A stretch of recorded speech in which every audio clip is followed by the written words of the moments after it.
कविता के अनेक रंगों को समर्पित है नई धारा रेडियो की प्रस्तुति प्रतिदिन एक कविता। कीजिए अपने हर दिन की शुरुआत एक कविता के साथ। आज की कविता का शीर्षक है बहुरूपिया। इसे लिखा है मदन कश्यप ने। आइए सुनते हैं यह कविता उन्हीं की आवाज में। जब वह पास आया तो पाँव में प्लास्टिक के चप्पल देखकर एकदम हंसी फूट पड़ी। जब वह पास आया तो पाँव में प्लास्टिक के चप्पल देखकर एकदम हंसी फूट पड़ी। फिर लगा भला कैसे संभव है महानगर की क्रूर सड़कों पर नंगे पाँव चलना, चाहे वह बहुरूपिया ही क्यों न हो। भला कैसे संभव है महानगर की क्रूर सड़कों पर नंगे पाँव चलना, चाहे वह बहुरूपिया ही क्यों न हो। वैसे उसने अपनी तरफ से कोशिश की थी।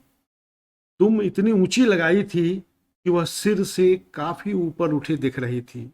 बांस की खपच्चियों पर पीले कागज साट कर बनी गदा कमजोर भले हो, चमकदार खूब थी। सिर पर गत्ते की चमकती टोपी थी। चेहरे और हाथ पांव खूब लाल रंग से पोत रखा था, लेकिन लाल लंगोटे की जगह धारीदार अंडरवियर और सफेद बनियान उसकी पोल खोल रही थी। उसने हनुमान का बाना धरा था और इतने भर से भला क्या हनुमान लगता, वह भी इस टेक्नो मेकअप के युग में जहां फिल्मों और टीवी सीरियलों में तरह तरह के हनुमान उछल कूद करते दिखते रहते हैं। वह भी समझ रहा था इन दिकदारियों को, तभी तो चाल में हनुमान होने की ठसक नहीं। बनने की विवशता और नहीं बन पाने की असहायता के बीच फंसा हुआ एक उदास आदमी था वह, जो जीने का और कोई दूसरा तरीका नहीं जानता।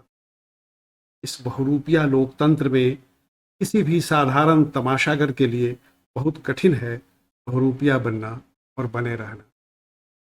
जबकि निगमित हो रही है सांप्रदायिकता, प्रगतिशील कहला रहा है जातिवाद और समृद्धि का सूचकांक बन गई है किसानों की आत्महत्याएं।